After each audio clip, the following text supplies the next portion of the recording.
selanjutnya saya persilahkan langsung saja kepada Pak Ustadz Lukman menyampaikan kajiannya.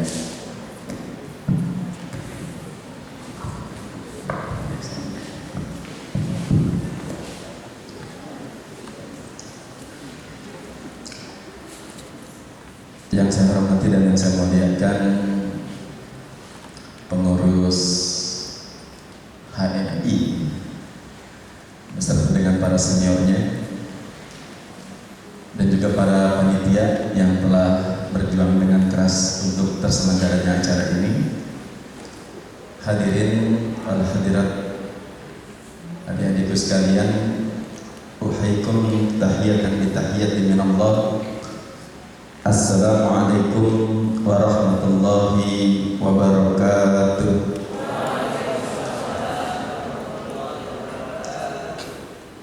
Jawabnya masih lemes.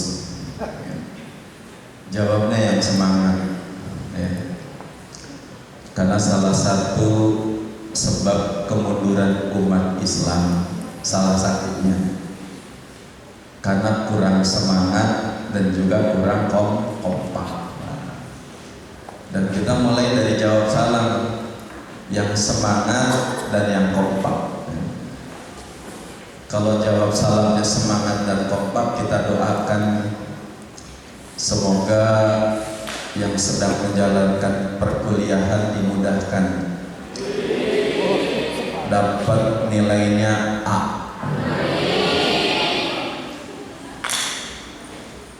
Yang belum menikah segera menikah, dapat jodoh. Senang kan? Udah itu segera dapat kerja.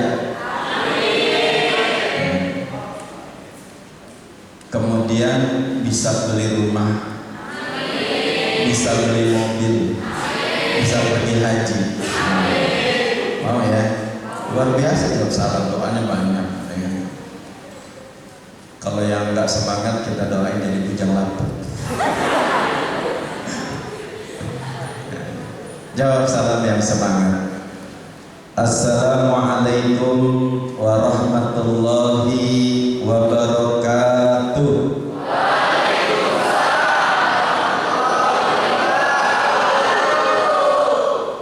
Takut ya. Alhamdulillah alladzi arsala rasulahu bil huda wa dinil haq liyudhhirahu 'ala dini kullihi wa kafa billahi syahida. Asyhadu an la ilaha illallah wahdahu la syarika lah wa asyhadu anna Muhammadan 'abduhu wa rasuluhu la nabiyya ba'dah. Allahumma shalli wa sallim wa barik 'ala hadzal nabiyil karim Nabiyina Muhammadin sallallahu alaihi wasallam wa ala alihi wa ashabihi wa junudihi wa ansarihi wa man jahada fillahi ila yaumiddin, amma ba'd. Ikhwaniman rahimakumullah, alhamdulillah kita bersyukur berada dalam majelis yang mulia ini. Salawat dan salam semoga selalu tercurah atas qudwah kita, teladan kita, Nabi besar Muhammad sallallahu alaihi wasallam, kepada keluarga dan juga kepada para sahabat-sahabatnya, dan semoga kita semua akan mendapatkan syafaat di yaumil hisab nanti. Amin ya rabbal alamin.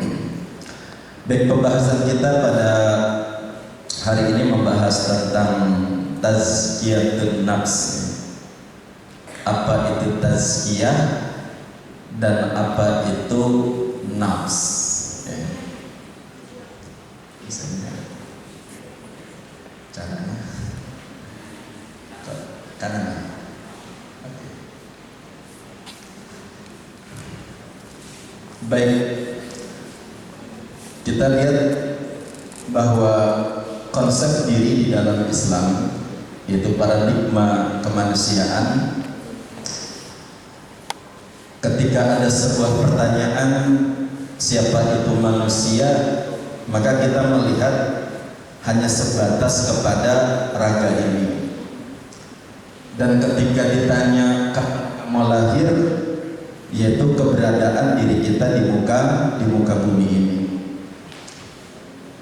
Nah, sementara konsep diri di dalam Islam itu dikatakan di dalam surat Az-Zariyat, yaitu surat 51 ayat 21, itu sangat tegas sekali. Allah mengatakan wa fi anfusikum, dan di dalam anfusmu, afala tubsirun, mengapa kamu tidak mencermati? Artinya ada sesuatu yang besar di dalam anfus kita. Anfus ini adalah jamak daripada nafs. Jadi apa itu nafs? Tadi terus terang saja, yang membacakan puisi itu luar biasa. Saya sampai bergetar juga.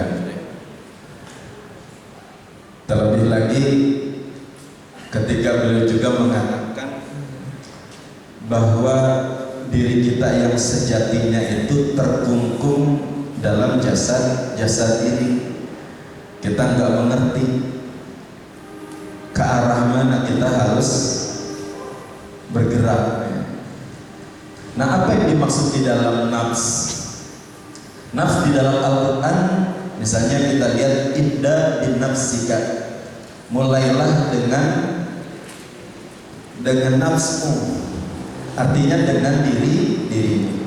Atau juga la yukallifullahu nafsan illa wus'aha, Allah tidak akan memberikan beban kepada jiwa kecuali sebatas kemampuannya.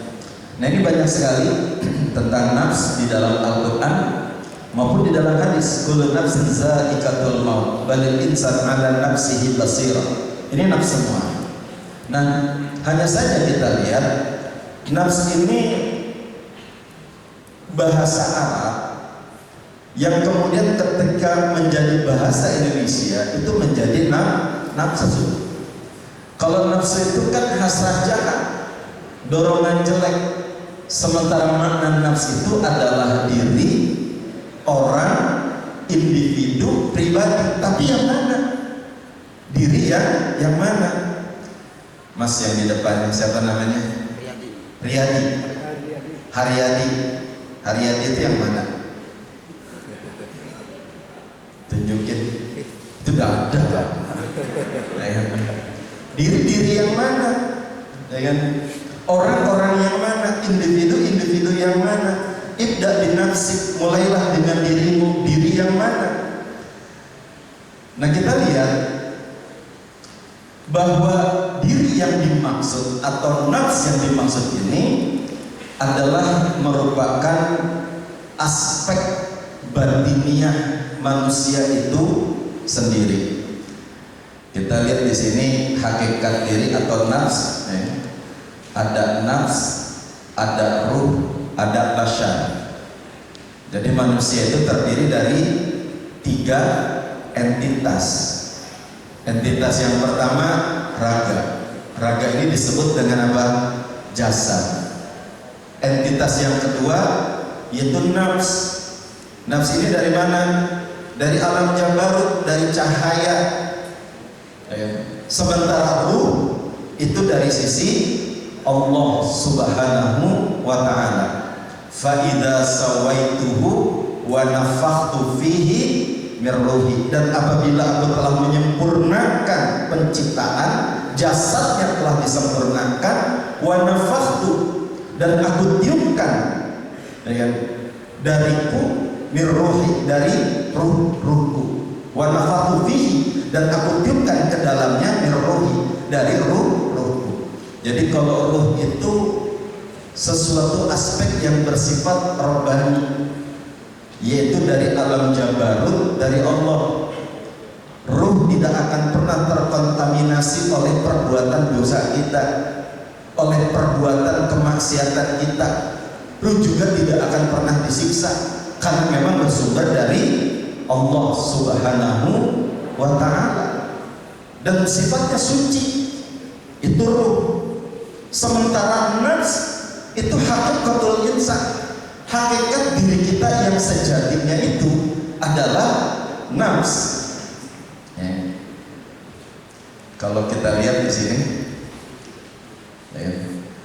ini maaf. Kalau oh ya, maaf. Oh ini maaf. Kita ulang. Nah, kita lihat di sini. Allah menciptakan kita apanya dulu? Bukan raga. Raga pas kita modern, maka kapan kita lahir? Kelahiran raga kalau di dunia itu. Jauh sebelumnya Allah telah menciptakan kita yang berada di mautin awal. Di mautin awal ini kalau dibilang bang nafs, bangnya jiwa. Allah mengatakan di dalam surat 76 ayat 1. Di situ Allah menggunakan dengan kalimat al-insan. Jadi ketika Allah menyebut al-insan, itu ada al-insan yang bersifat batiniah, ada yang al-insan yang bersifat jasadiah. Dan juga ada Allah menyebut dengan al-insan dengan kedua aspeknya itu, yang bersifat jasadiah maupun yang bersifat batiniah. Jadi manusia itu seperti gambarannya Allah. Bahwa sesungguhnya Allah menciptakan Adam ala surati, dengan gambarannya. Dengan gambarannya bukan berarti sama, enggak. Tetap beda. Contoh misalnya, manusia menciptakan alat ini, manusia menciptakan mobil. Mana yang lebih mendekati gambaran manusia? Apakah alat ini apa mobil? Mobil, ya kan? Kenapa? Mobil ada mesinnya mencerminkan lampu, ada pembuangannya, ada matanya, ada hidungnya, betul. Tapi apakah mobil itu manusia? Bukan, nggak sama. Sama Allah juga begitu. Allah Subhanahu wa taala di dalam surat 57 ayat 3 dikatakan huwal awwal wal akhir wal zahir wal batin. Dialah Allah yang awal, yang akhir, dan yang zahir dan yang batin. Jadi Allah punya dua aspek.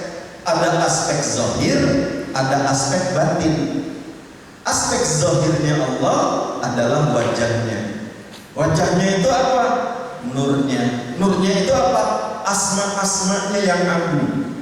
Itu aspek zahirnya Allah. Adapun aspek batinnya Allah itu adalah zatnya, dan dia adalah al-ghaib. Maka kalau dalam Al-Quran alladzina yu'minuna bil ghaib, al-ghaib itu adalah Allah. Dan Kanjeng Nabi juga nggak sampai mengenal Allah sampai di aspek zatnya. Jadi manusia sama. Manusia juga punya aspek lahir, yaitu jasad ini yang wujudnya baru terbentuk ketika kita lahir di muka bumi. Tapi jauh sebelumnya Allah telah menciptakan diri kita itu di sini, nafs. Kita lihat dalam surat 76 ayat 1, Allah mengatakan hal ata alal insan, insan yang berupa nafs. Hinum minad dahri lam yakun syai'an madhkura. Yaitu bukankah aku telah menciptakan al-insan, hal ata alal insan, satu masa di antara waktu yang ketika itu dia itu belum bisa disebut. Maksudnya belum bisa disebut apa? Lam yakun syai'an madhkura, belum bisa disebut itu belum dikasih nama, belum disematkan asmanya Allah Subhanahu wa taala. Kalau diibaratkan CD masih CD kosong. Kalau diibaratkan flash disk masih belum diinstal. Tapi sudah ada kadarnya. Jadi setiap jiwa ini sudah ada kadar. Ada yang kadarnya kalau ibarat flash disk itu 2 giga, ada yang 4 giga, ada yang 1000 giga. Itu kemampuan menyerap asmanya Allah Subhanahu wa ta'ala. Udah ada kadarnya. Paham ya? Nah, maka jiwa ini diciptakan oleh Allah juga sempurna. Kalimatnya dalam surat 91 ayat 7, wa nafsi wa masawwaha, dan demi jiwa dan penyempurnaannya. Artinya sempurna apa? Bisa ngedenger, bisa melihat, bisa memahami, bisa bicara. Itu sempurna. Coba aja. Buktinya di mana? Ketika nafs ini berada di mautin awal, masuk kepada mautin yang lebih tinggi, alam yang lebih tinggi, alam yang cahaya yang lebih terang benderang, alam yang lebih dekat dengan Allah Subhanahu wa ta'ala. yaitu disebut dengan mautin syahadah. Dan jiwa kita diambil persaksiannya. Dan pada saat itu apa?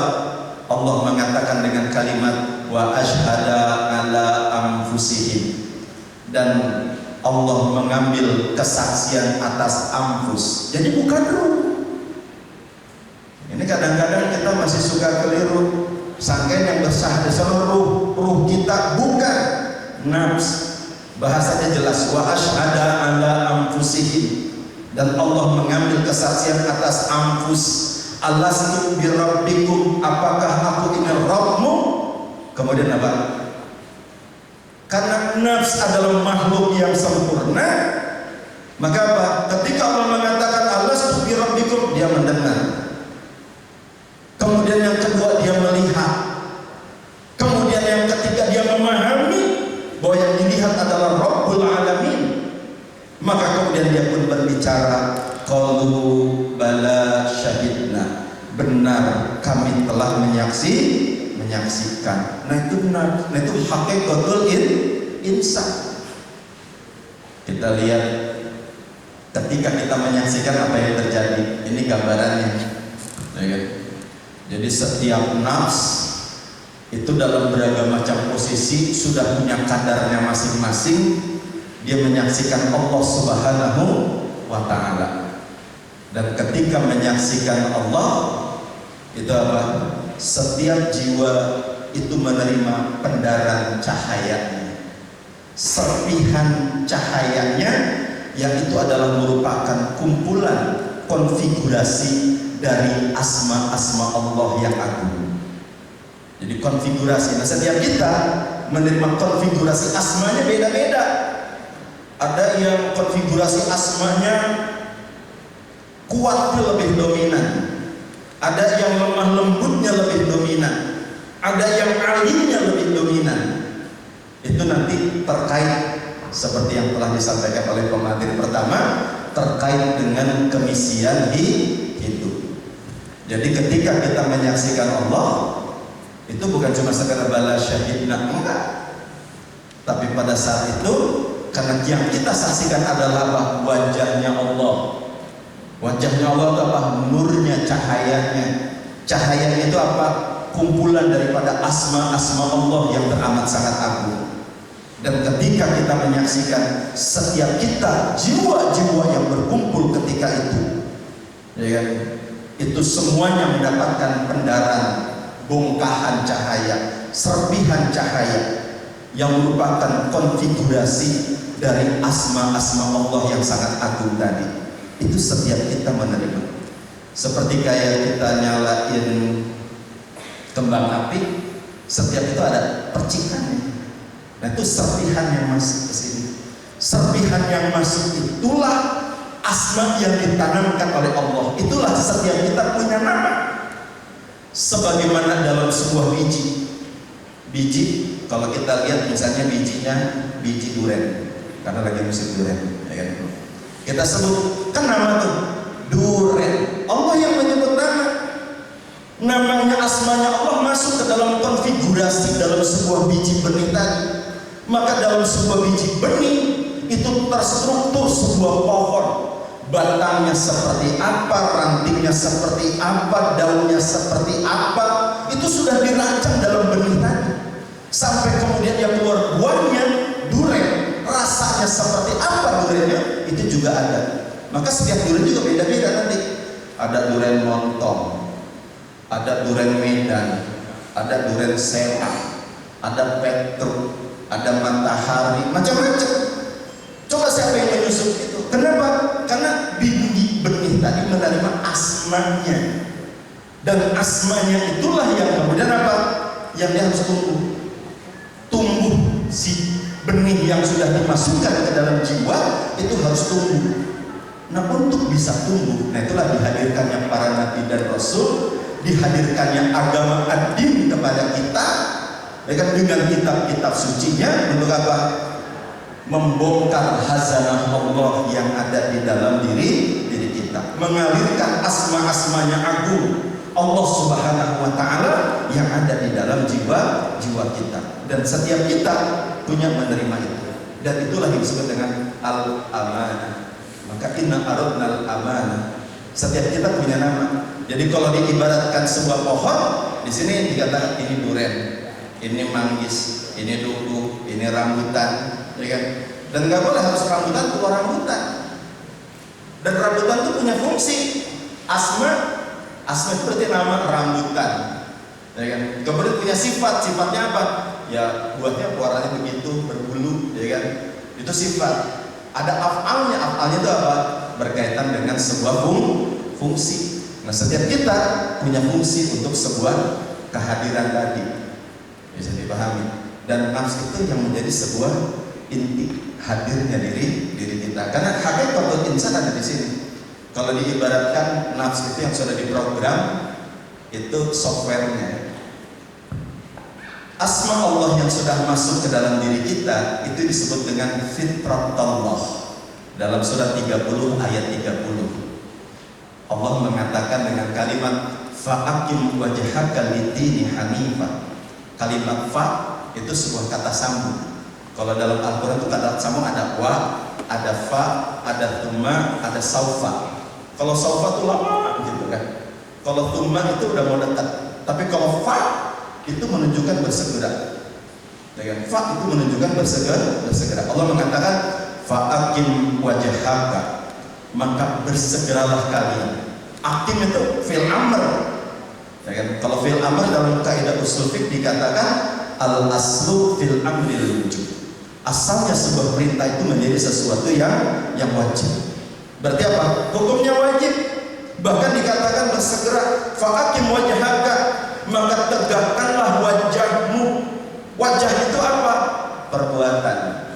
Wajah itu adalah amal-amal kita, mulai dari pikiran, perasaan, keinginan, perbuatan. Itu wajah, etalase diri kita, itu amal kita. Dan kita diperintahkan untuk menegakkan wajah kita untuk apa? Lid-dini hanifah, kepada din yang hanif. Apa itu din yang hanif? Din yang hanif adalah fitratullah. Fitratullah itu fitrahnya Allah. Cuma kadang-kadang kita mengartikan fitrah itu suci, ya kan? Padahal fitrah itu bukan. Kalau bahasa saya, fitrah itu settingan Allah. Kenapa demikian? Karena kalimat fitrah itu berasal dari kalimat fatoro. Fatoro itu artinya belahan, robekan, serpihan. Itu fitrah. Fatoro, ya kan? Fatoro itu belahan, robekan, serpihan, pecahan. Nah, itu pecah, ya kan? Kemudian menjadi fatoro, menjadi mencipta. Artinya apa? Allah menciptakan semua alam semesta ini adalah merupakan pecahan, serpihan dari asma-asmanya yang agung. Maka kenapa semua ciptaan Allah itu mengandung asmanya? Asma itu menunjukkan ayatnya, tanda-tandanya, gitu kan? Nah setiap kita itu ada serpihannya Allah tadi. Nah serpihan Allah itu fitrah Allah, settingan Allah. Dan itu din yang hanif, ya. Dan dikatakan allati fatarna sa'alaya, yang Allah menciptakan manusia di atas fitrah, di atas sebuah settingan. Setiap kita sudah disetting. La tabdila li khalqillah, dan tidak ada perubahan pada apa yang Allah ciptakan.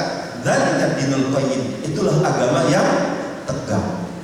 Jadi agama yang tegak itu adalah ketika settingan yang ada dalam diri kita atau asma Allah yang telah disematkan ke dalam diri kita dialirkan, ya. Atau kalau benih tadi diibaratkan sampai keluar buahnya, nah itu yang disebut dengan dzalika dinul qayyim.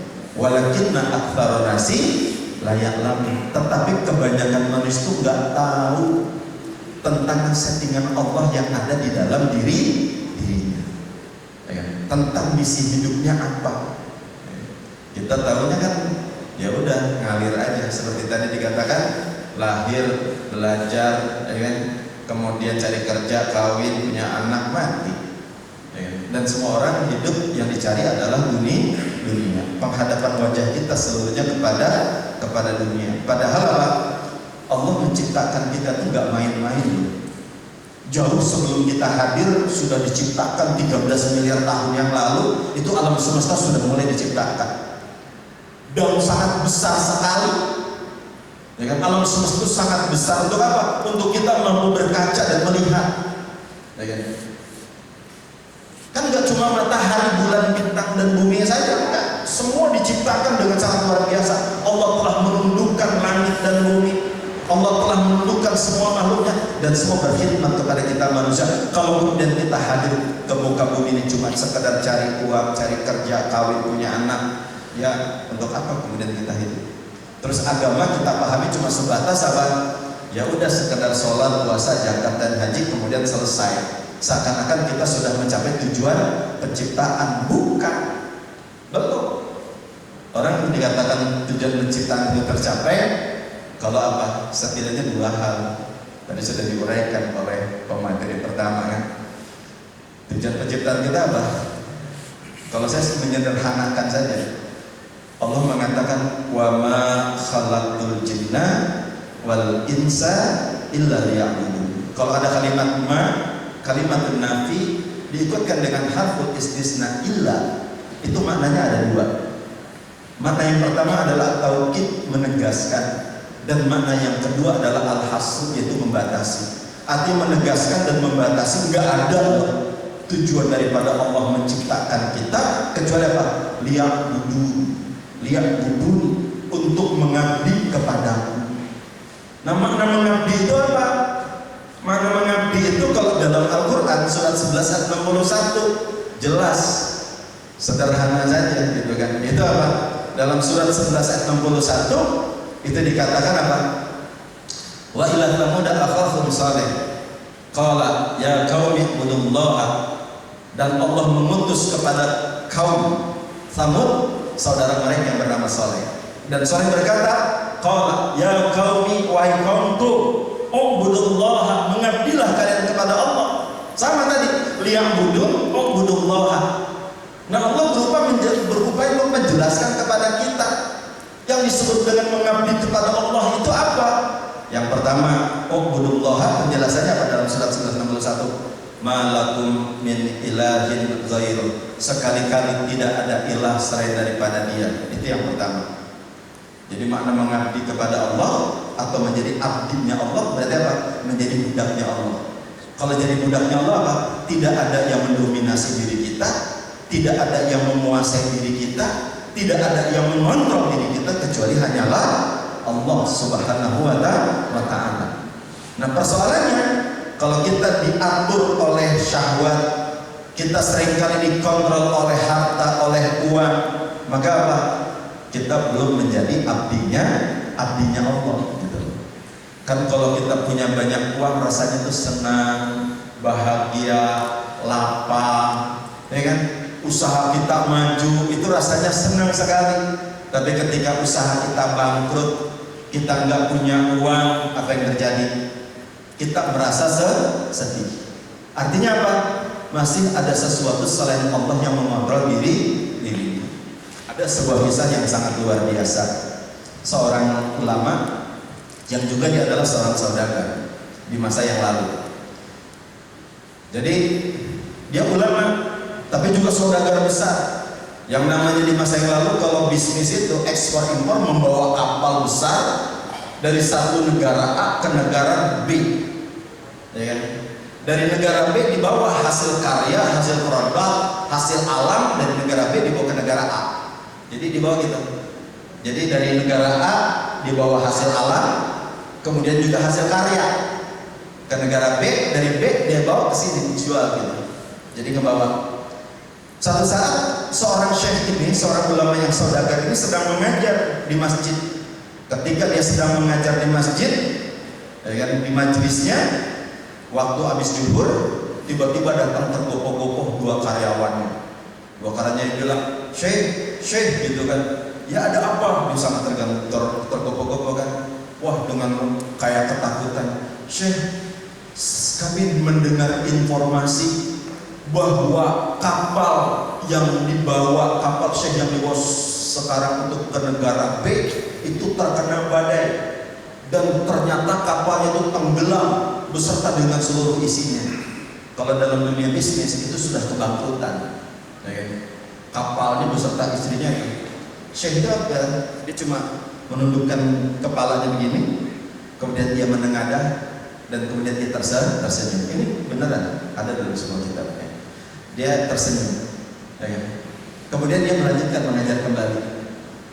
Si kedua karyanya bingung, ini Syekhnya gimana sih? Dikasih informasi kok cuma begitu doang. Akhirnya dia pulang. Pulang, Syekhnya itu mengajar.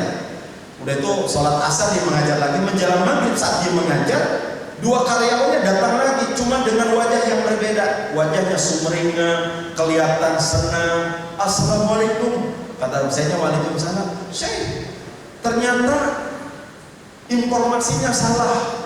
Yang tenggelam itu kapalnya Syukulan, kapalnya Syekh selamat, bahkan sudah sampai kepada negara tujuan, gitu kan. Syekhnya tadi langsung menundukkan kepalanya lagi, kemudian dia menengadah dan tersenyum. Bingung untuk karyawannya beserta dengan muridnya. Kata karena muridnya, Syekh, kenapa engkau bersikap dengan sikap yang sama? Engkau hanya mengatakan menundukkan pandangan ke bawah seperti melihat kepada kalbunya, kemudian menengadah dan tersenyum. Ketika beritanya nggak enak begitu, ketika berita enaknya begitu, dan sikapnya juga sama, menengadah tersenyum. Kemudian kata Syekhnya tadi, ketika aku mendengar informasi bahwa kapal tenggelam beserta dengan seluruh isinya, aku melihat kepada kalbuku, ada nggak perubahannya? Ternyata enggak. Kalbuku hanya termuati oleh Allah Subhanahu wa Ta'ala. Hanya Allah yang bertahta. Maka aku bersyukur bahwa ternyata kalbuku hanya Allah yang bertahta. Dan sebaliknya, ketika ada kabar itu gembira tentang bahwa ternyata bisnisku lancar sampai ke negara tujuan, aku bertanya lagi kepada kalbuku, ternyata nggak ada apa-apa. Ternyata hanya Allah yang bertahta di dalam kalbuku, maka aku pun bersyukur kepada Allah SWT. Itu mana malakum min ilahin ghair. Itu yang disebut dengan menjadi abdinya Allah. Nah, kalimat malakum min ilahin ghair itu hanya akan terjadi kalau kita telah mengenal Allah. Ma'rifatillah. Jadi tujuan daripada Allah menciptakan kita apa? Mengenal Allah. Kalau sudah kenal Allah, akan terpenuhi hanya Allah yang bertahta di dalam kalbu kita. Itu tujuan. Kemudian yang kedua, tujuannya apa? Huwa ansya'akum minal ardi wastamharukum fiha. Dan dialah Allah yang telah menciptakan kamu dari bumi dan menjadikan kamu pemakmur di dalamnya. Dan tadi dijelaskan, menjadi pemakmur bumi adalah menjadi khalifah Allah, menjadi wakil Allah. Karena kita sudah disematkan asmanya Allah, kita sudah diberikan tugas mandat, inna aradnal amanah, ada amanah yang besar, ada sebuah pekerjaan yang Allah wakilkan kepada kita. Maka apa? Tugas kita adalah melakukan amanah tadi. Nah, itulah tujuan penciptaan, mengenal Dia, mengenal Allah itu baru awwaluddin. Dan ketika kita memainkan peran sebagai khalifah yang mewakili Allah dalam sebuah pekerjaan kita di muka bumi ini, itu disebut dengan dzalika dinul qayyim, agama yang tegak. Nah, ad-din dihadirkan untuk apa? Mendrill diri kita, ya kan? Untuk sampai kepada tingkatan tahu apa fungsi hadirku ke muka bumi ini. Ya kan? Nah, persoalannya di dua ini kita belum mencapai. Berarti apa? Tujuan penciptaan kita belum terwujud. Yang pertama, kita belum kenal Allah. Kan kenal Allah bukan berarti kita tahu namanya Allah. Mengenal Allah bukan kita tahu Asmaul Husna, hafal 99, tahu dalil, tahu penjelasannya, bukan itu. Tapi mengenal Allah itu dengan tahu. Ketika hanya Allah yang bertahta, baru orang kenal Allah. Seperti cermin, cahayanya memancar ke sini. Itu mengenal Allah. Cirinya orangnya khusyuk di dalam sholat biasanya. Coba aja kita sholat, baru juga takbiratul ihram, Allahu Akbar. Apa yang terjadi? Lagi hujan-hujan, sholat zuhur, belum makan. Hujan-hujan dingin gini, enak kali kalau makan. Makan apa ya? Makan bakso, mantap, ya kan? Udah itu apa? Nggak cukup sampai di situ, ya kan? Kata, wah, tapi kalau makan sendiri gak enak ya. Wah, kalau ngajak Tuti, teman sebang, nggak mau. Tuti menyebelin, nanti minta ditraktir, ya kan? Coba itu dalam sholat. Berarti apa? Kita kita belum kenal dia. Kalau orang kenal dia tuh merasa ada di hadapan, bahkan ka'annaka tarahu, seakan-akan menyaksikan. Jadi kenal Allah belum. Kemudian yang kedua apa? Tugas Allah kepada kita juga kita kagak tahu. Yang disematkan oleh Allah itu apa? Maka dari situlah kita apa? Beragama ini kita diperintahkan sholat, puasa, zakat, haji untuk tujuan penciptaan. Jadi kita sholat bukan merupakan tujuan, sarana doang. Haji itu sarana, ya kan? Karena nanti tujuan sampai apa? Outputnya sampai kenal Allah. Outputnya sampai apa? Tahu misi hidup kita apa. Ibaratnya kita tuh diciptakan. Ini sebagai seorang Tuhan yang menciptakan, ini kamu ciptakan. Yang diciptakan harus tahu siapa yang menciptakan dan tugasnya apa. Nah kamu tugasnya ini loh di muka bumi, kayak gitu. Dan setiap kita akan bangga, oh ternyata kita mendapat tugas yang sangat unik di muka bumi. Dan kita nggak pengen jadi apa-apa. Karena kita nggak punya pemahaman ini, akhirnya apa? Setiap kita pengen jadi anggota dewan, setiap kita pengen jadi gubernur, setiap kita pengen jadi apa? Ya calon legislatif, calon presiden, belum tentu jadi, betul? Calon, banyak orang yang calon melulu, nggak pernah jadi legislatif. Ada yang capres melulu, kagak pernah jadi presiden.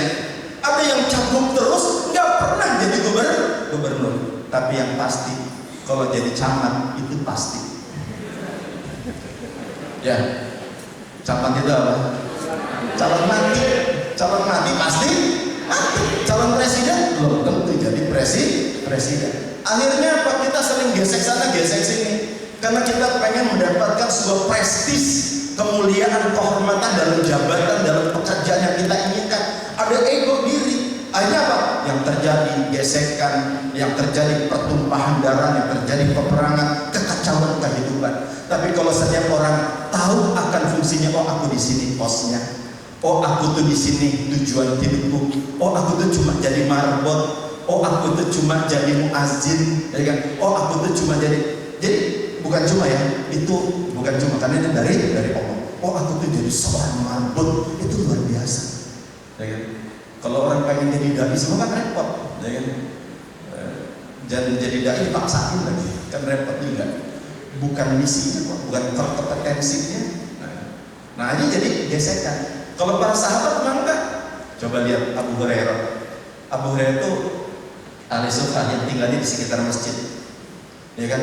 Dia itu miskin, hidup dalam tanggungan Rasulullah SAW. Ya kan? Bahkan kagak kawin. Ya kan? Karena nggak ada yang mau juga barangkali. Memang takdirnya seperti itu, ya kan? Dan nggak pernah Rasulullah mengatakan kepada Abu Hurairah, ya Abu Hurairah ente hidup merepotin aja. Abdurrahman bin Auf, ya kan? Dia kan orang kaya, saudagar. Tolong nih Abu Hurairah, ajarin entrepreneur, ikutin training menjadi seorang pengusaha sukses, ya kan? Dibuat coachingnya, dikasih modal. Nggak pernah ada dalam sejarah. Kenapa? Karena Rasulullah juga tahu sebagai seorang guru, Abu Hurairah memang tugasnya itu. Abdurrahman bin Auf memang tugasnya pengusaha. Nggak ada keinginan sedikit pun dari Abu Hurairah pengen jadi seperti Abdurrahman bin Auf, yang kaya raya, yang kelihatan terhormat dengan pakaian yang sangat luar biasa. Nggak pernah ada. Kenapa?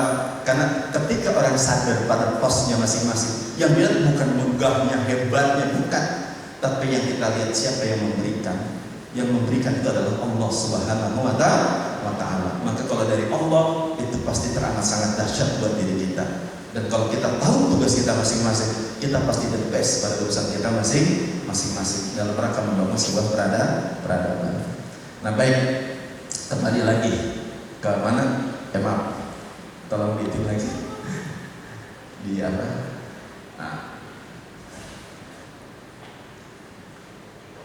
Nah, sampai sini deh. Baik. Nah, jadi nafs itu sudah diciptakan di sini, ya kan? Nih, kita sudah bersaksi, wa nafsi wa mas, dan sempurna nafs. Dan ketika nafs itu sudah saatnya diturunkan, perannya sudah saatnya diturunkan, Allah menyiapkan raga kita. Jadi raga itu cuma kendaraan untuk si nafs itu berdharma, untuk si nafs itu beramal, berbuat sebagaimana yang dikehendaki oleh Allah. Maka apa? Dikasih raganya. Nah, ketika nafs masuk ke dalam raga, ini berada dalam kegelapan. Maka kenapa sebuah persaksian di sini kita nggak tahu? Ingat nggak tadi kata materi pertama? Ingat nggak? Kagak ingat. Dalam surat 39 ayat 6 itu dikatakan thuluthul dhulumat. Kita berada dalam 3 kegelapan. Yang pertama apa? Nafs ketika menyaksikan itu di alam cahaya dekat dengan hadiratnya. Kemudian diturunkan humaradnahu asfala safilin, ke alam yang teramat sangat jauh dari hadiratnya, alam yang paling gelap, alam yang paling tidak realistis, alam yang teramat sangat kasar. Itu gelap. Udah itu apa? Nafs masuk ke dalam jasad, berada dalam kungkungan jasad, kegelapan jasad. Nafs berada dalam rahim, berada dalam rahim gelap. Dalam rahim berada dalam alam dunia, gelap lagi. Rahim keluar tinggal 2 kegelapan. Nafs berada dalam kungkungan raganya dan dalam dominasi alam keduniaannya.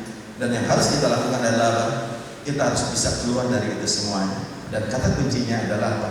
Kita harus melakukan tazkiyatun nafs. Bagaimana nafs itu di-drill agar dia mengalami persucian, tidak didominasi oleh raganya, sehingga ia bisa tampil memimpin raganya. Nah, hadirin sekalian rahimahullah, maka kalau di sini ketika kita sudah tampil ada ruh, ada nafs, ada jasad. Kalau kita meninggal, tadi dikatakan ruh kembali ke jauh ruh, dia sebagai sebuah energi. Sementara nafs itu berada di alam barzakh. Raga kita hancur dengan kembali ke pertiwi, ke bumi. Yang menjalani kehidupan berikutnya apa? Nafs. Jadi nafs itu yang menjadi objek tarbiyah robbaniyah, ya. Itu adalah nafs, bukan jasad. Tetapi apa? Jasad juga dilatih. Maka dalam Islam itu ada ad-din itu ada 3 pilar, ada 3 pilar. Ada al-Islam itu syariat, itu lebih menata kepada aspek lahiriah kita.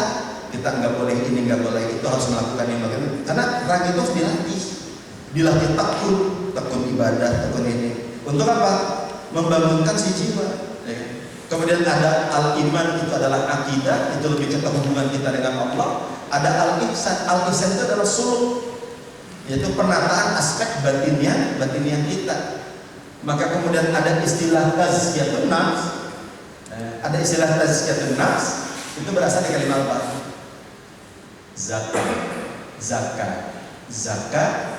Zakat itu membersihkan, tapi membersihkan aspek batin. Kalau membersihkan aspek lahir, nadhofa, an-nadhif, nadhofa. Tapi kalau zakat itu batinnya. Nah, ketika dari zakat itu orang yang serius mensucikan. Kalau pakai tazakka itu artinya apa?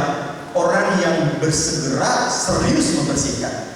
Dan ketika berubah menjadi tazkiyah, itu sudah muncul sifat-sifat hasanah. Jadi orang yang serius bersegera membersihkan, kemudian muncul sifat hasanah. Maka itu yang kemudian dipergunakan oleh kalangan para ulama dengan istilah tazkiyatun nafs. Jadi yang dibersihkan itu adalah jiwa.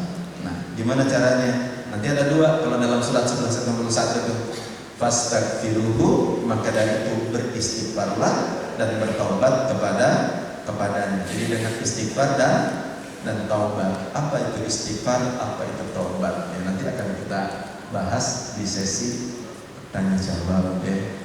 Sudah ada jawabnya? Oh, udah. Ya, terima kasih. Assalamualaikum warahmatullahi wabarakatuh. Alhamdulillah, terima kasih Ustaz Lukman. Nah, di sini kita coba targetkan sebelum zuhur kita sudah bisa selesai. Kita sampai sekarang ke sesi tanya jawab. Barangkali ada pertanyaan yang sahabat-sahabat atau bapak ibu sekalian ajukan kepada para peserta, baik Muhammad Nur atau Pak Ustaz Lukman. Kita persilahkan mungkin yang pertama 3 pertanyaan dulu ya, kita kumpulkan ya. Silakan Mbak. Mungkin mikrofonnya ya. Mikrofon.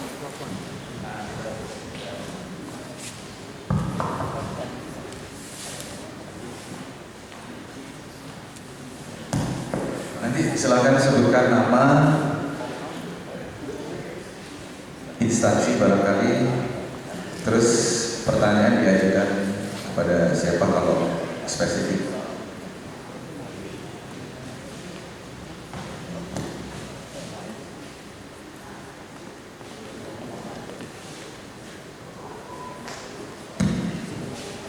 Boleh mikrofonnya Mas?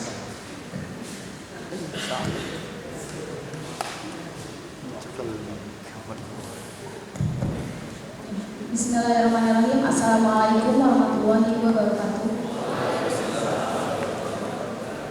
Perkenalkan, nama saya Meta dari Istiqomah Al-Hidayah Cimahi. Saya mau bertanya, bertobat itu termasuk dalam pencucian jiwa atau tidak? Kemudian, jika seseorang memiliki niat tekad untuk bertaubat kepada Allah Subhanahu wa taala dan ia melakukan taubat tersebut tapi masih berbuat kesalahan, apa bisa dikatakan sudah taubat? Dan sedangkan manusia itu adalah makhluk Allah yang tak luput dari kesalahan. Terima kasih. Wassalamualaikum warahmatullahi wabarakatuh. Oke, pertanyaan ada 3. Mungkin langsung dijawab aja Ustaz ya, supaya nggak lupa. Antara Ustaz dulu atau Muhammad?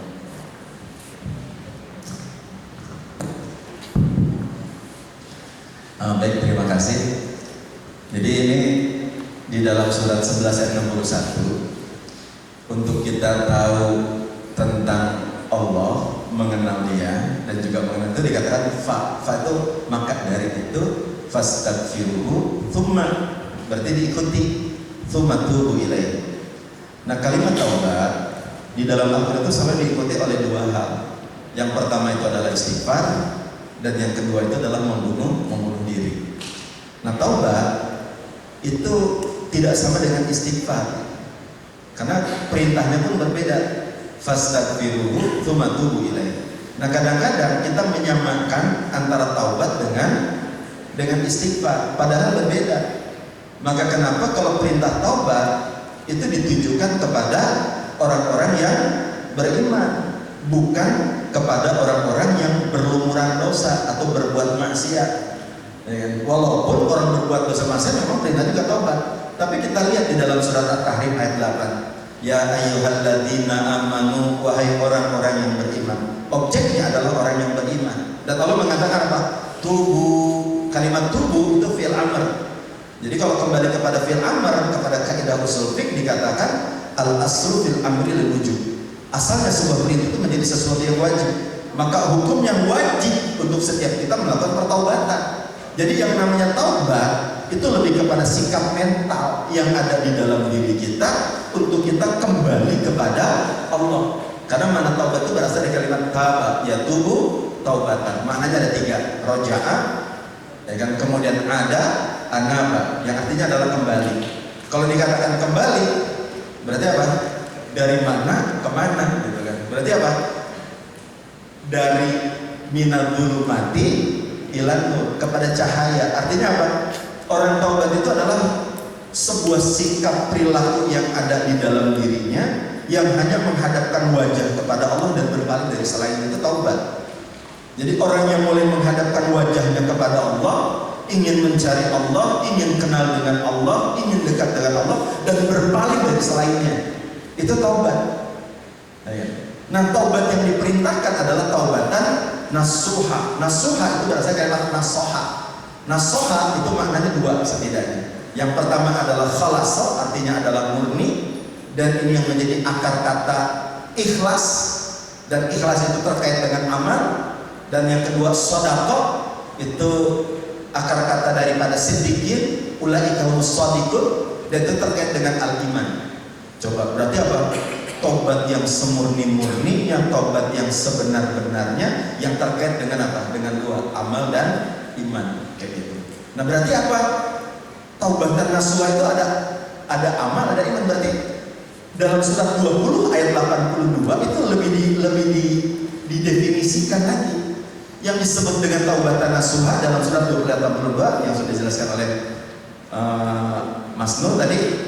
Wa inilah ghafarun liman taba wa amana wa amila shalihan tsumma ihtada. Dan sesungguhnya aku ini Maha Pengampun buat mereka yang taubat, iman, amal soleh, dapat petunjuk. Perjalanan diri dari sebuah prosesi taubat sampai dia dapat iman, dapat amal soleh, sampai dapat petunjuk, perjalanannya itu disebut dengan taubatan nasuha. Maka taubatan nasuha adalah apa? Sebuah sikap hidup yang gak boleh hilang, yang harus terus menerus sampai kita mati. Nah, prosesi taubat itu ada dua, saya katakan. Karena ketika di dalam Al-Quran berbicara taubat itu selalu diiringi sebelumnya dengan istighfar, dan yang kedua dengan proses pembunuhan diri. Istighfar itu maknanya adalah apa? Mohon ampun. Kalau mohon ampun artinya apa? Ada kita kesalahan dosa yang kita lakukan, kemaksiatan. Maka yang disebut dengan istighfar di sini sebenarnya ada dua hal yang harus kita bangun. Yang pertama adalah menata syariat, mulai kehidupan kita secara lahiriah itu kita tata dengan syariah, jangan sampai ada pelanggaran terhadap syariah yang kita lakukan.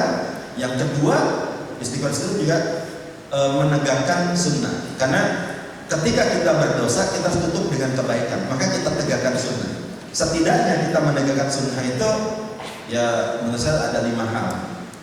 Yang pertama, qiyamul lail, nanti tahajud dan witir. Yang kedua yaitu tilawatil Quran, tidak hanya membaca tapi juga kita tahu paling tidak terjemahan dan juga sedikit tentang tafsirannya. Nanti itu akan mensucikan. Kemudian yang ketiga yaitu zikir. Nah, maka zikir ini ada zikir pagi, zikir petang. Kemudian juga zikir dalam segala keadaan. Keluar rumah kita zikir, masuk rumah kita zikir, mau makan kita zikir, ada doanya masing-masing. Ketika dalam perjalanan kita juga zikir. Kemudian juga nanti ya tambah lagi zikir yang paling penting itu ada 3 nanti. Setidaknya istighfar, sholawat, kemudian tahlil. Itu yang bisa kita lakukan dari sisi amaliyah. Kemudian yang keempat yaitu shaum, puasa. Setidaknya puasa itu ada 2 saja kita lakukan, yaitu shaum Senin Kamis dan juga shaumul bait, puasa mutih tanggal 13, 4, 14, 15. Kemudian yang ketiga menegakkan sholat sunnah, yaitu sholat sunnah rawatib dan sholat duha. Karena ada 3 hal yang nggak pernah Rasul tinggalkan, witir, duha, dan shaumul bait. Nah itu wujud daripada pengejawantahan istighfar kita kepada Allah. Cuma nggak cukup istighfar, ada 2 hal yang harus kita lakukan lagi tadi. Ada 1 hal, itu apa?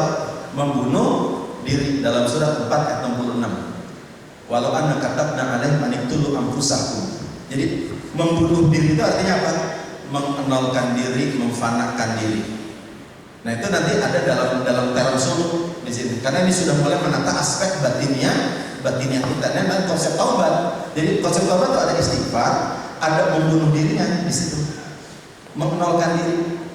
Karena yang Allah butuhkan kan Allah nggak butuh loh kepintaran kita, kan itu sudah maha alim. Allah nggak butuh kekayaan kita, yang katanya kekayaan kita bikin pesantren, bikin masjid, mau umrohin orang gitu. Allah nggak perlu, karena Allah itu sudah al-ghani. Ya kan? Yang Allah butuhkan dari kita apa? Ketiadaan. Karena Allah itu punya sifat wujud, yang dibutuhkan dari kewujudan itu adalah ketiadaan.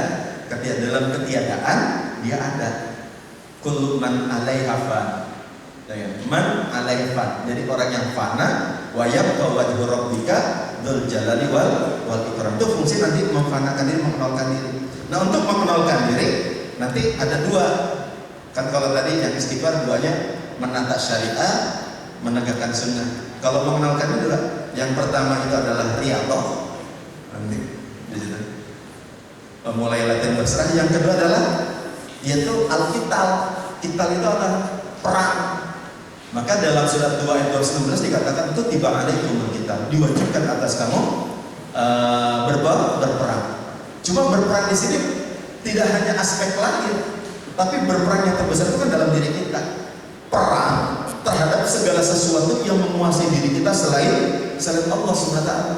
Karena mata kita bukan Allah yang menguasai, pendengaran kita bukan Allah yang menguasai, pikiran kita bukan Allah yang menguasai, perasaan kita, keinginan kita, syahwat kita itu bukan Allah yang menguasai. Maka di situ terjadi pertempuran perang. Yang namanya perang kurhul lakum, sesuatu yang kamu benci. Maka apa? Orang yang taubat itu biasanya pertempurannya dihadirkan beragam macam realitas kehidupan berupa apa? Kekurangan, kelaparan, nggak punya uang, dihinakan, dipecat, usaha bangkrut. Itu Alkitab. Karena apa? Penghancuran segala hal yang ada di dalam diri kita. Karena kalau perang itu kan apa? Ada musuh pengen nyerang kita, pengen menguasai kita nggak mau berperang kan? Nah, yang namanya perang, hancur-hancuran. Syria hancur-hancuran dibombardir. Yang namanya kita juga Alkitab itu ketika kita itu pasti hancur-hancuran bentuknya, penghancuran kehidupan kita. Tapi itulah hari-hari Allah. Itulah yang sesungguhnya hal yang sangat luar biasa buat kita. Yang harus kita pahami gini, anugerah yang Allah berikan kepada kita yang sesuai dengan keinginan kita, maka ketahuilah bahwa sesungguhnya itu adalah ujian. Dan ujian yang Allah berikan kepada kita yang tidak sesuai dengan keinginan kita, maka ketahuilah bahwa sesungguhnya itu adalah anugerah. Jadi kalau ada pertempuran dalam hidup, ini adalah hari-hari itu. Jadi dihinakan, diapakan, maka kita harus terima. Nanti konsepnya itu akan ketemu di situ. Nah itu dua konsep tadi, ada realita, ada Alkitab. Alkitab itu lebih kepada realitas yang Allah hadirkan. Nanti dalam pertobatan pasti akan dihadirkan itu semuanya. Insya Allah seperti itu. Nah baru nanti jiwa itu akan bersih, akan fana, akan berserah kepada Allah. Insya Allah seperti itu. Baik, silakan. Mas Sudah ada tambahan? Mas Sudah ada tambahan?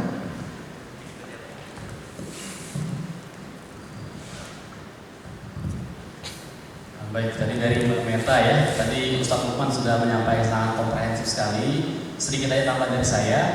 Kita kan kadang-kadang beristighfar, kita mencoba bertaubat, kemudian kita suka menyesal lagi nih. Loh, saya kok masih melakukan dosa itu lagi ya? Kok saya masih begitu lagi ya? Dan itu kan terus-menerus terjadi. Sehingga proses menjadi dari taubatan nasuha itu bisa jadi adalah proses yang terjadi seumur hidup. Jadi bukan berarti sekali saya taubat selesai, sekali saya istighfar selesai, enggak. Bahkan orang-orang yang sudah lama sekalipun ya akan jatuh bangun menghadapi proses taubatnya. Sehingga dengan cara itu tadi dikatakan bahwa taubat itu sikap mental bahwa kita tuh ingin terus-terusan mendekat pada Allah, bukan menjauh. Ketika mulai agak jauh dikit, diusahakan mendekat lagi. Agak jauh dikit, diusahakan mendekat lagi. Dan dalam tahapan awal bertaubat itu sangat-sangat wajar kalau kita jatuh bangun. Kita sudah menghindari diri, masih berbuat kesalahan, menghindari berbuat salah lagi. Ketika kita sadar bahwa kita salah, kita pun harus bersyukur. Alhamdulillah sadar. Karena banyak orang berbuat salah nggak sadar. Dia ngerasa berbuat oke-oke aja, baik-baik aja. Itu masalah. Bahwa merasa salah itu pun sudah sebuah kebaikan supaya kita melakukannya dengan tadi pertaubatan. Nah, semakin nanti bagus taubatnya, semakin terus-terusan yang tadi seperti Ustaz katakan, syariatnya dijaga, batinnya dijaga, maka pelan-pelan semakin bersih. Jadi contoh gampang aja misalnya, kita kan merasa sesuatu itu dosa itu kalau kita berbuat sesuatu yang nyata-nyata salah, kita mencuri, kita nyakitin orang, kan merasa begitu. Tapi misalkan kita kurang uang nih dan dalam hati ada rasa keluhan, ya Allah kok kurang sih uang saya, kita merasa itu baik-baik saja atau biasa-biasa aja. Nanti kalau taubat tidak sungguh-sungguh, bahkan perasaan itu pun bermasalah. Karena buat orang yang betul-betul beriman, mau lagi lapang, lagi duka, lagi enak, lagi enggak, harusnya sama saja. Karena yang mereka itu Allah. Sehingga nanti semakin taubatnya bersih, murni, kita menjaga di aspek pikiran kita, perasaan kita, apalagi sampai ke perbuatan. Nanti makin lama-kelamaan tadi kalau tadi tahapan dijalankan, bertaubat, beriman, beramal soleh. Jika seorang sudah sibuk beramal soleh, harusnya dia nggak punya kesempatan beramal yang tidak soleh. Sehingga menjadi terjaganya tuh di sini. Pada titik itulah orang itu akan mulai terjaga untuk tidak lagi bermaksiat dan seterusnya. Mungkin itu sedikit tambahan. Terima kasih. Terima kasih atas penjelasan dari pertanyaan. Mudah-mudahan menjawab pertanyaannya, ya Mbak. Oke, kita buka satu pertanyaan lagi.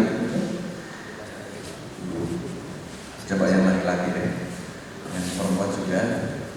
Mungkin masih yang di ujung sana. Silakan Mas.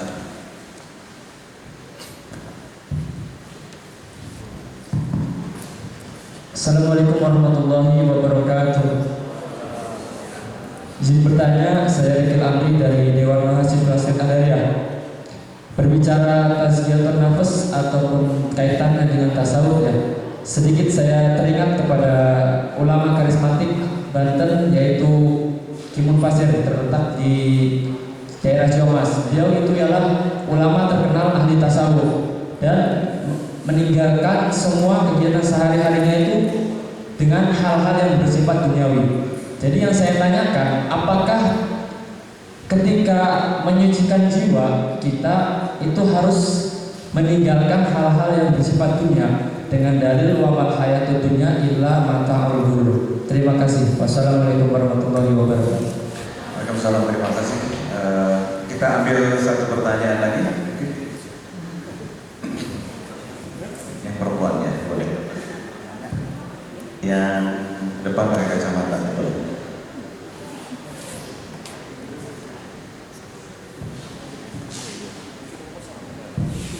Assalamualaikum warahmatullahi wabarakatuh. Perkenalkan, nama saya Resma Ramayani dari HMI Komisariat Husada UIN SMH Banten. Izin bertanya kepada Ustaz Muhammad Nur mengenai tujuan penciptaan manusia, yaitu mengabdi. Kita sering mengartikan bahwasanya mengabdi ini lebih eksklusif kepada pensolehan pribadi, sehingga melupakan bahwasanya kita perlu soleh secara individu dan juga soleh secara sosial gitu. Nah, bagaimana membalanskan hal itu gitu supaya kita menjadi soleh secara individu dan juga soleh secara sosial. Terima kasih. Assalamualaikum warahmatullahi wabarakatuh. Kita ambil satu lagi lah. Ini yang mana? Belakangnya. Jubah umum. Iya.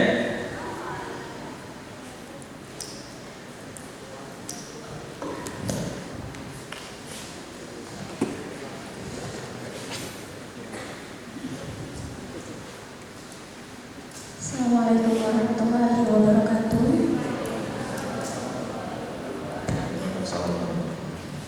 Perkenalkan, nama saya Uyun. Saya dari Tarbiyah Al-Khairiyah. Saya ingin bertanya bahwasanya Rasulullah SAW bersabda, ketika kita mengenal diri kita, maka kita akan mengenal siapa Tuhan kita. Pak, kita sudah mengenal diri kita, tetapi sejatinya pada hakikatnya kapan sih kita mengenal Allah? Lalu berbicara ataupun melakukan pencucian jiwa memang terbilang tidak mudah. Pasti akan berkaitan dengan nafsu. Bagaimana supaya kita tidak dikendalikan oleh nafsu, tetapi kita yang mengendalikan nafsu. Terima kasih. Itu saja. Assalamualaikum warahmatullahi wabarakatuh. Waalaikumsalam warahmatullahi wabarakatuh.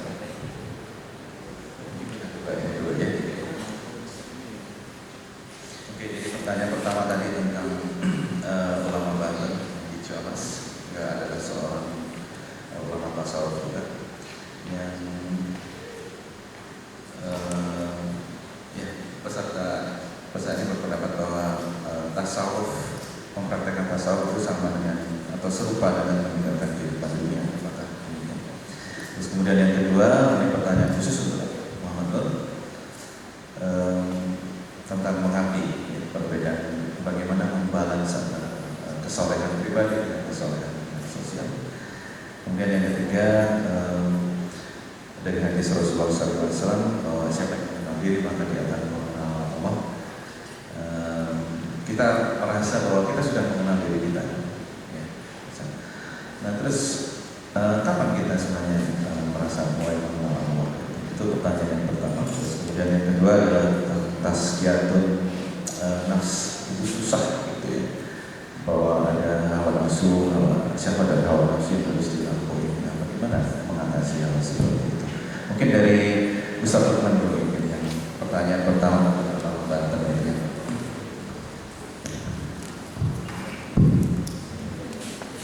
Baik, terima kasih. Kebetulan Kiai Mufasir itu saya pernah bersilaturahim karena memang satu alma mater juga, sama-sama dari Gontor.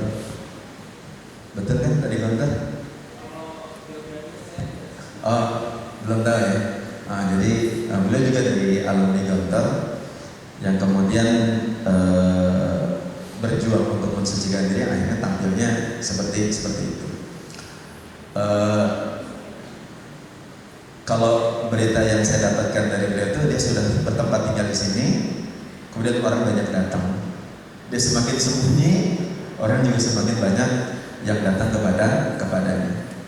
Apakah gambaran tasawuf itu harus demikian? Saya katakan enggak, gitu kan. Jadi gambaran tasawuf itu tidak harus dalam bentuk wajah seperti Kiai Mufasir. Tapi bisa jadi kalau untuk Kiai Mufasir itu memang gambarannya untuk beliau saja, tapi tidak mengeneral gitu, bahwa tasawuf itu seperti itu.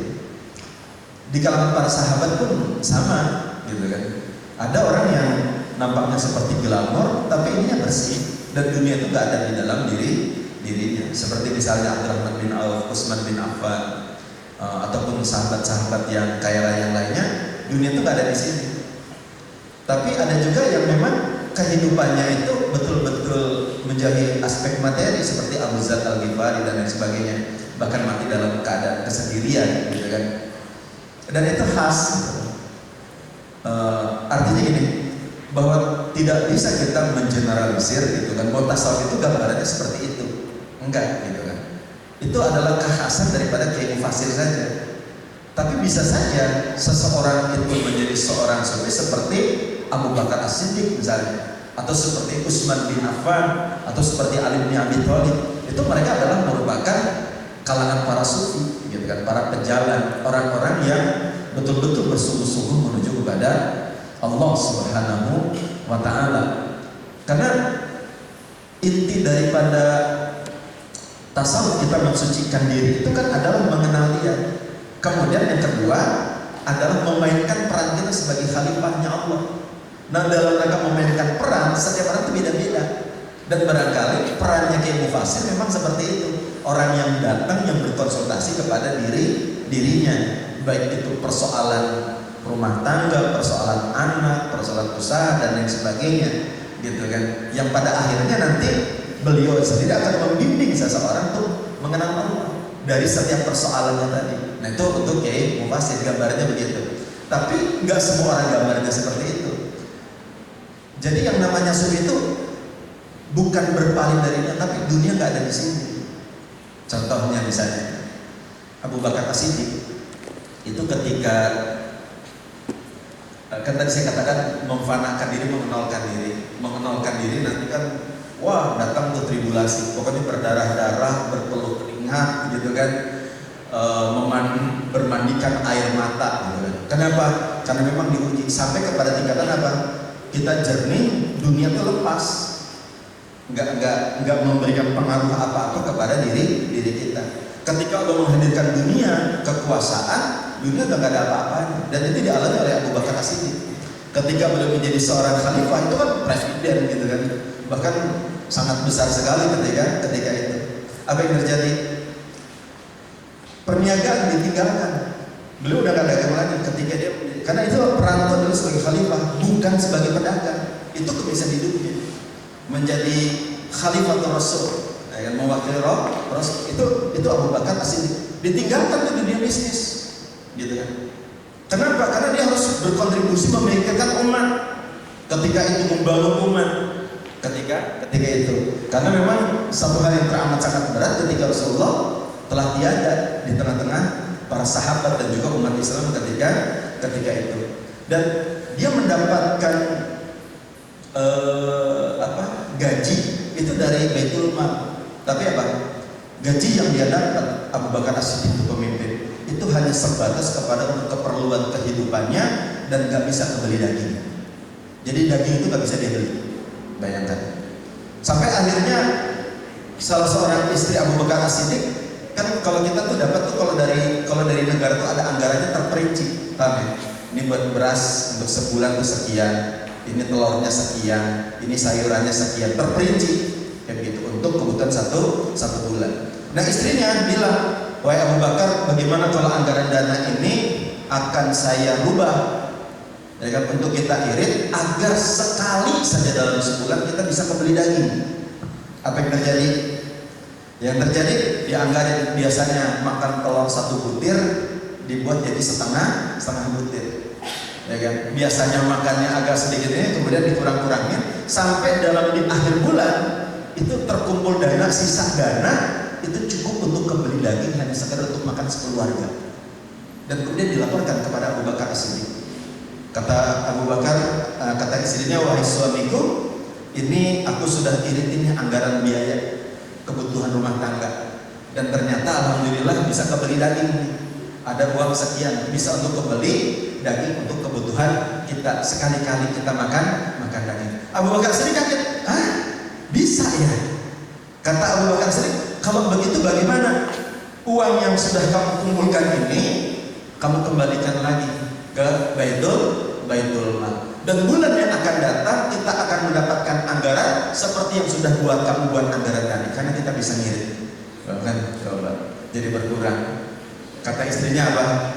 Sami'na wa ata'na, kami dengar dan kami taat. Nah itu luar biasa. Dunia itu ada di sini, Pak. Walaupun dia punya kekuasaan yang sangat luar biasa. Jadi bukan masalah punya dunia atau enggak. Orang bisa saja punya versi yang mewah, punya rumah yang bagus, tapi dunia tidak bisa dan tidak pernah dijadikan prestis. Dan fungsi dunia adalah sebagai jubah untuk memainkan peran sebagai khalifatul fil ardh. Jadi bukan untuk prestis, bukan untuk kemuliaan diri, tetapi betul-betul untuk memainkan peran sebagai pemakmur bumi. Demikian. Terima kasih Ustaz. Jadi tasawuf adalah bukan tentang meninggalkan kehidupan sehari atau kehidupan dunia, tapi lebih kepada tidak memasukkan atau tidak mencintai dunia dalam di dalam hati. Pertanyaan kedua untuk Ember khususnya.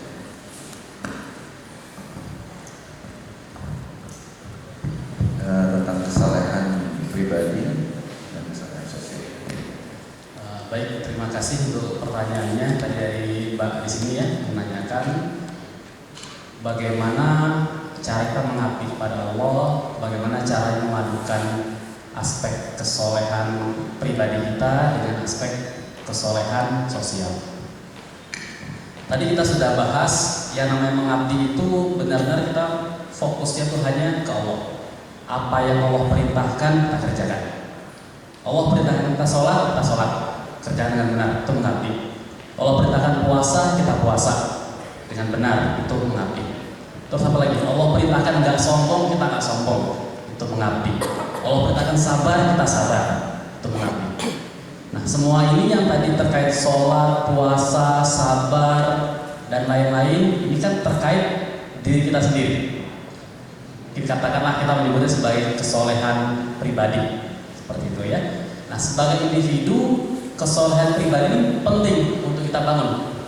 Supaya apa? Supaya diri kita makin kuat, makin tajam, sampai nanti kita pun pelan-pelan bisa mengeluarkan kesolehan sosialnya. Jadi orang yang sholatnya semakin baik, puasanya semakin baik, sabarnya semakin baik, ketika nanti dia keluar, ketika nanti dia ke sosial, dia bisa jadi contoh yang baik. Sosial misalnya apa nih? Kita menyumbang ke orang lain, kita bantu teman kita bantu ada acara yang positif yang bagus. Jadi dengan kesolehan pribadi yang baiklah, maka kesolehan sosialnya pun ikut baik juga. Yang kita harus hati-hati, terkadang kita merasa begini, masa sih kamu tuh sholat terus-terusan, sholatnya rajin tapi nggak pernah bantu-bantu begini begitu, ya kita misalkan mengerjakan yang sosial tadi itu, ketika di dalamnya ini belum kita perbaiki, maka bisa jadi waktu kita tadi berusaha untuk bersosial, yang muncul nih sebenarnya syahwat dan hawa nafsu kita. Kita membantu supaya dikenal pintar, kita ngerjain sesuatu supaya dianggap baik. Jadi yang diutamakan itu bukan proses membantunya, tapi karena kepengen dianggap orang baiknya, kepengen dianggap orang sabarnya, dan seterusnya. Nah ini yang jadinya berbahaya. Sehingga dengan kata lain, antara yang tadi pribadi dan sosial ini kita harus padukan. Nah bagaimana memadukannya? Nggak mudah. Itulah nanti agama juga mengajarkan ada itu prinsip adil. Nah adil itu hanya dimungkinkan buat orang-orang yang beriman, bertakwa. Nah takwa itu apa? Panjang lagi. Paling enggak kita udah mulai paham konsepnya. Kalau saya benar-benar beriman, kalau saya benar-benar bertakwa dalam artian berusaha sungguh-sungguh mengerjakan apa yang Allah perintahkan, semuanya aspek lahir dan batinnya, maka pelan-pelan timbullah sifat adil. Apa itu adil? Sederhananya kita menempatkan urusan kita pada tempatnya dengan seimbang. Contoh misalnya, adik-adik di sini mahasiswa. Mahasiswa apa kewajiban utamanya? Belajar. Mahasiswa boleh nggak berorganisasi? Boleh. Jika ada mahasiswa yang gara-gara sibuk berorganisasi, belajarnya jadi kacau, benar nggak? Benar apa enggak? Enggak. Tapi misalkan dia diperlukan oleh organisasi, dia ketuanya nih, harus mimpin, harus ngatur dan segala macam, gimana? Karena peran dia sebagai mahasiswa, maka saatnya belajar. Organisasi boleh, tapi tadi harus adil. Nah, di titik mana saya berperan secara sosial, ngurusin organisasi plus tanggung jawab saya pribadi untuk belajar yang baik, itulah yang harus ketemu titiknya. Dan orang yang beriman, bertakwa tahu bedanya. Tapi kalau enggak bisa bablas. Contoh sederhana begitu ya. Kemudian yang kedua misalnya, saat ini kita hidup nih, peran kita apa aja? Misalkan adik-adik mahasiswa di sini perannya satu sebagai seorang mahasiswa, apalagi sebagai seorang anggota HMI, apalagi sebagai seorang anak, apalagi sebagai seorang anggota masyarakat. Gimana menempatkan peran kita? Saya sebagai anak, apa yang sudah saya lakukan pada orang tua saya? Saya sebagai mahasiswa, apa yang sudah saya lakukan? Inilah tadi keadilan-keadilan yang pelan-pelan kita bangun. Nanti setiap orang dalam tahapan hidupnya itu bisa beda-beda urusannya. Ada orang yang memang harus banyak menunjukkan aspek keluarnya, ke sosialnya dia mungkin banyak. Ada yang katakanlah yang dalamnya yang dia perbaiki. Nah, yang kita harus hati-hati, jangan serta-merta mencap orang, wah ini cuma soleh pribadi aja nih, yang sosialnya enggak. Harusnya bagusnya begitu dong, sosial tuh dampaknya banyak ke masyarakat. Enggak selalu seperti itu. Ya.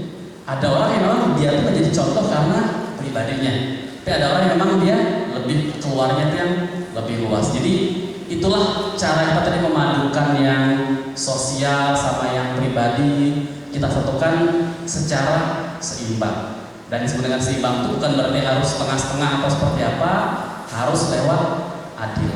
Dari mana datang adilnya itu dengan kesungguhan taubat, kesungguhan tazkiyatun nafs. Allah akan ajarin porsi yang tepatnya itu seberapa. Kira-kira seperti itu. Semoga membantu. Terima kasih. Mudah-mudahan menjawab, Mbak. Ya. Kemudian pertanyaan ketiga tentang ya Rasulullah SAW menyebutkan bahwa siapa yang mengenal mengenal Allah. Nah, kapan kita sebenarnya merasa mengenal Allah? Karena mungkin secara garis besar kita sudah pernah mengenal diri ya seperti ini. Nah, mengenal Allah ini kapan rasanya? Terus kemudian tazkiyatun nafs itu susah harus begini, dan bagaimana mengatasinya? Mungkin siapa dulu? Ustaz Lukman dulu.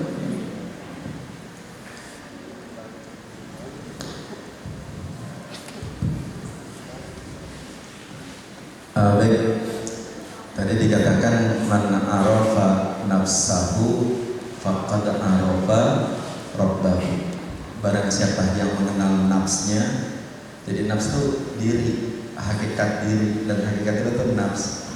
Man itu raga, jasad, diri insan yang bersifat lahiriah, mengenal diri yang ada di dalam, itu nafs, itu man.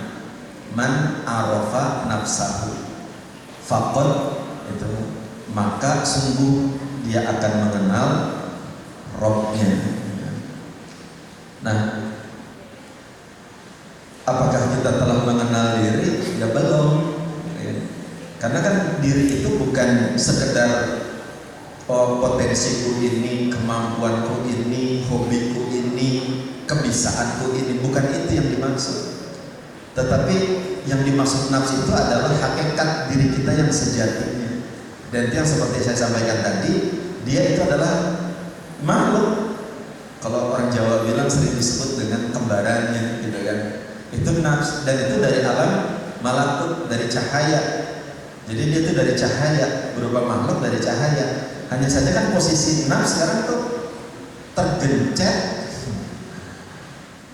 tersesat di dalam raganya, gitu kan. Nah, sehingga nggak bisa mengenal. raga nggak bisa mengenal diri yang ada di dalam. Gitu. Nah kalau orang sudah mengenal dirinya, maka dia akan mengenal rohnya. Itu sudah kaidah. Nah kenapa kita belum mengenal Allah, mengenal roh, baru mengenal rohnya, pangkatnya Allah gitu kan? Karena kita belum mengenal nafs, belum mengenal hakikat nafs yang ada di dalam diri kita. Loh kenapa kita nggak kenal? Karena nafs itu berada dalam tumpukan dosa-dosa, kemaksiatan yang kita lakukan, dalam tumpukan keterikatan kita terhadap keduniaan kita, dalam dominasi jasad yang teramat sangat luar biasa, sehingga apa?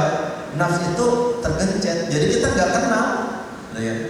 Nah maka fungsi daripada tazkiyatun nafs yang kita awali dengan apa? Menata aspek jasadiah kita dengan mengikuti syariat dan berupaya apa? Untuk kita melakukan riyadhah, untuk membangunkan si jiwa. Nah kalau jiwa bangun baru diri kita akan kenal gitu kan. Jadi kalau dikatakan apakah kita mengenal diri, ya saya katakan belum. Karena yang kita kenali baru sisi aspek jasad kita yang kita kenali. Kita ngaca, kita kenal, kita melihat kemampuan kita, potensi kita, potensi jasad semuanya, bukan potensi yang ada di dalam nafs itu sendiri. Nah kemudian tazkiyatun nafs itu susah. Ya memang susah, ya kan? Kalau gampang bukan tazkiyatun nafs. Bahkan tazkiyatun nafs itu dikatakan sebagai jihad akbar. Rasulullah habis perang Badar itu perang yang sangat besar. Kenapa? Jumlah yang sedikit melawan jumlah yang banyak. Dan Rasulullah mengatakan, rajina min jihadil asghar ila jihadil akbar, jihadun nafs. Kita baru saja keluar dari sebuah jihad yang kecil menuju sebuah jihad yang sangat besar.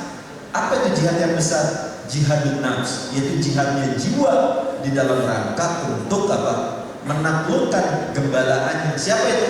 Syahwat dan hawa nafsu yang ada di dalam diri kita.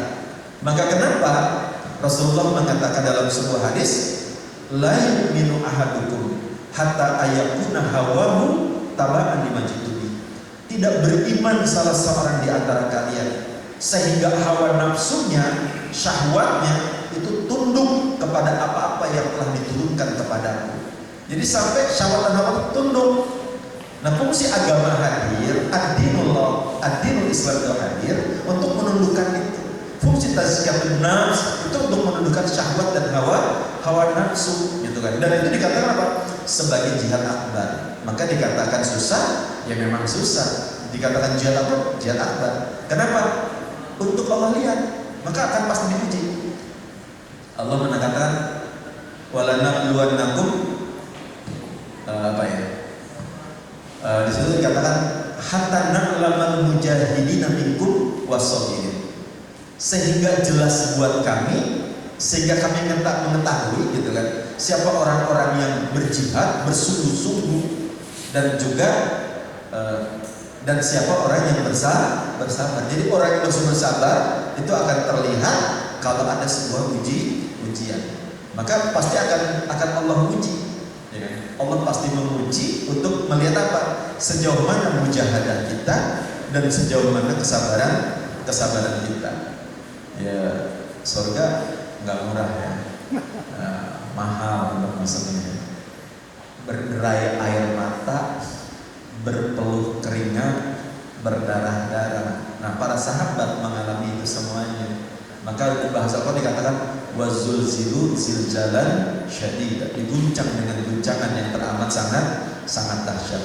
Bahkan dalam ayat yang lain dikatakan dijadikan kemelaratan ya, dalam surat 928 ya, saya lupa.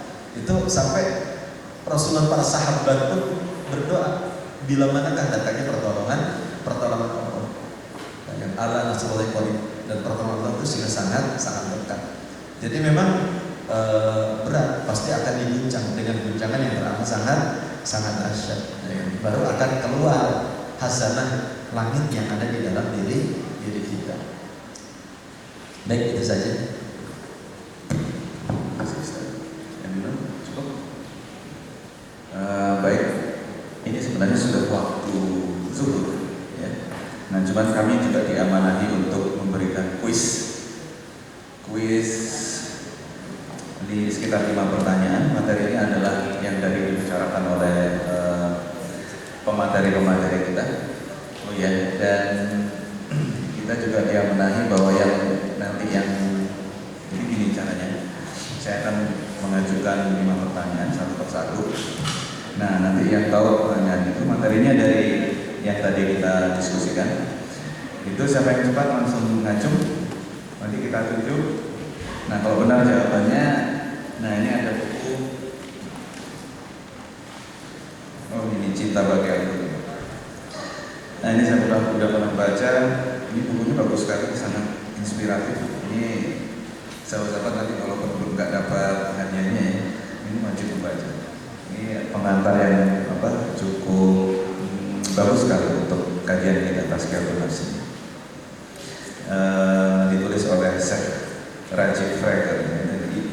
Kisah-kisah sufi, kisah-kisah tasawuf, sangat menginspirasi. Kira-kira gitu ya. Jadi di sini saya sudah menyiapkan 5 pertanyaan. Selama pembicara tadi ini saya mencoba menuliskan. Apakah siap untuk ngacung? Gampang kok, gampang banget. Nah, salah satu tujuan penciptaan, ini pertanyaan nomor 1. Salah satu tujuan penciptaan manusia, eksistensi manusia kita sebagai makhluk adalah kita menjadi khalifah Allah. Apa arti khalifah? Waduh, yang depan nih kayaknya saya kelihatan dulu kan. Silakan Mbak, apa artinya khalifah? Pemimpin. Yang tadi dimaksudkan sama Endor apa?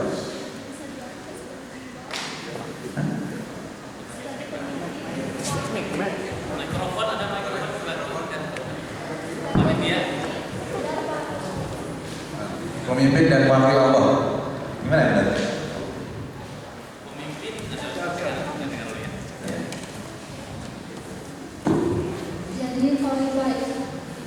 Jadi khalifah itu bisa diartikan sebagai pemimpin dan juga bisa diartikan sebagai wakil. wakilnya siapa? Wakil Allah. 100. Silakan.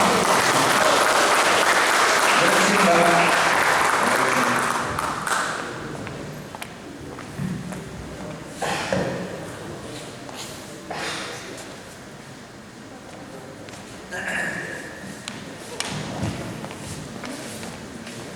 Pertanyaan kedua.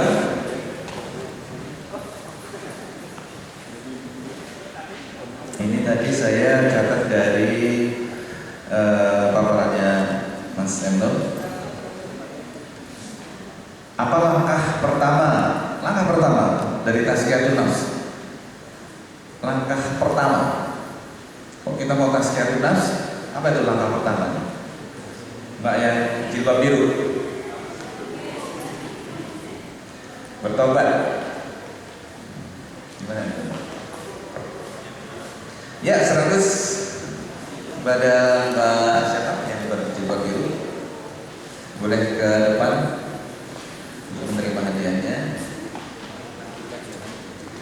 Ya, ini perempuan semua. Di mana yang laki-laki kok kalah cepat? Kopi, ya kopi.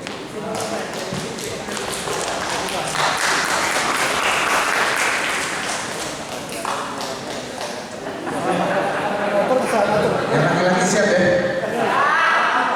Jangan kalah dong sama dia. Ya, karena kayak ini kesana terus aja ya. Oke, tadi pertanyaan nomor 2, sekarang pertanyaan nomor 3. Wah, ini gampang banget ini. Ini juga tadi dari paparannya Muhammad Nur, Mas M. Nur.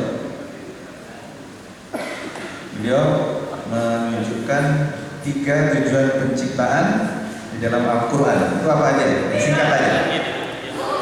Yang mana? Yang pakai baju batik ya? Bukan? Oh, yang megang silakan. Ya, tujuan penciptaan manusia yaitu yang pertama saksi Allah, yang kedua ibadah, dan yang ketiga Khalifah. Gimana itu? Nah, saksinya.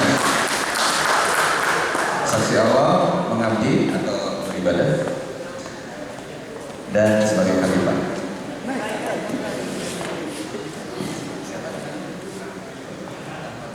Ahmad Mirza, Mas Ahmad Mirza, selamat.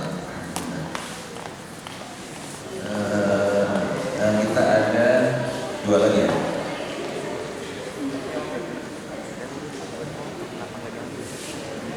Tadi dua perempuan, satu laki-laki. Berarti kita masih ke sana, Ustaz. Nanti baru yang kelima, nah rebutan dulu, ya kan? Siapa, laki-laki atau perempuan ya? Pertanyaan ke tiga ya? Empat, sorry.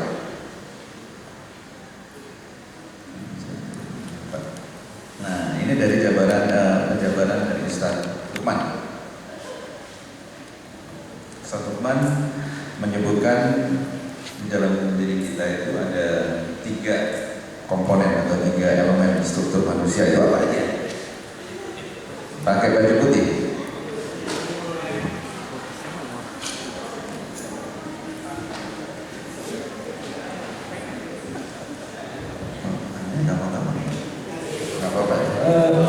Yang pertama al-Islam, al-Iman sama al-Ihsan. Gimana? 3 komponen struktur insan, tubuh manusia. Pertama ruh sama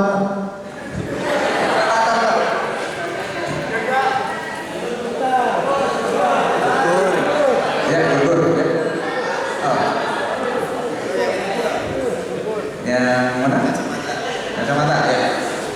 Ya, terima kasih. Struktur insan yang pertama ruh, nafas atau jiwa, dan ketiga jisim atau. Gimana? Ulangi. Yang pertama ruh, yang kedua nafas atau jiwa, yang ketiga jisim atau raga. Ya, 100. Selamat datang.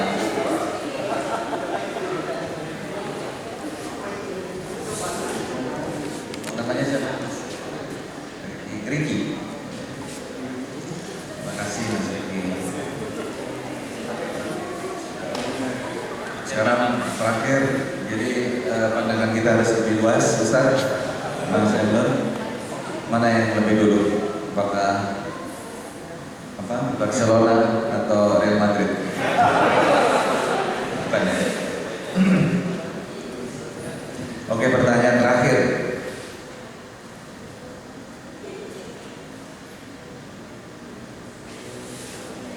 Pertanyaan penting, pertanyaan yang sangat penting, tapi mungkin mudah dijawab.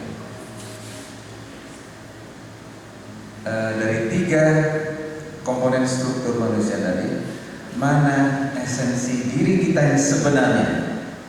Dari 3 tadi. Mana? Hah? Yang mana yang bisa? Ya, oke. Coba biru yang belakang. Ngalah.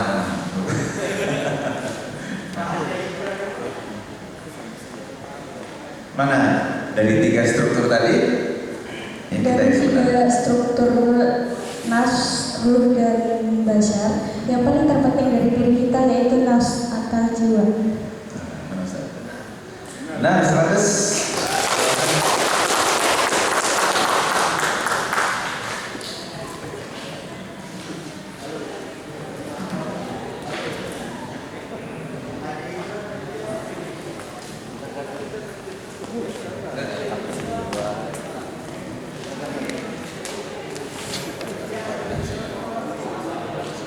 Mbak Susanti, terima kasih.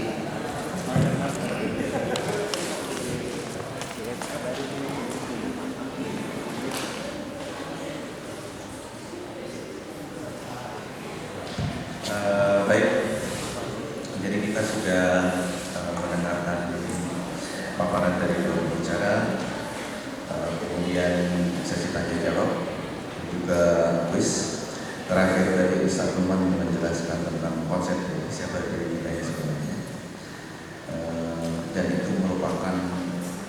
esensi diri kita yang sebenarnya adalah aspek batin dari diri kita. Kemudian beliau juga menjelaskan tentang perjalanan manusia, perjalanan diri kita dari alam maut itu sampai nanti di dunia akhir. Kemudian beliau juga menjelaskan siapa sebenarnya yang bersaksi, siapa diri kita yang sebenarnya, apakah nafs, apakah ruh, apakah jasad. Tadi sudah dijelaskan bahwa esensi diri kita yang sebenarnya dari 3 komponen tadi, yang nafs, diri atau jiwa. Kemudian beliau juga membahas tentang fitrah Allah, tentang settingan awal atau maksud awal dari penciptaan. Jadi walaupun mind ini bentuknya seperti kentongan beduk, ya, tapi settingan awalnya itu sebenarnya adalah sebagai mind. Gitu ya. Jadi walaupun tentu kita bisa berawal soleh menjadi beduk, tapi kita harus kembali kepada fitrah dia. Tadi sudah dijelaskan oleh Ustaz.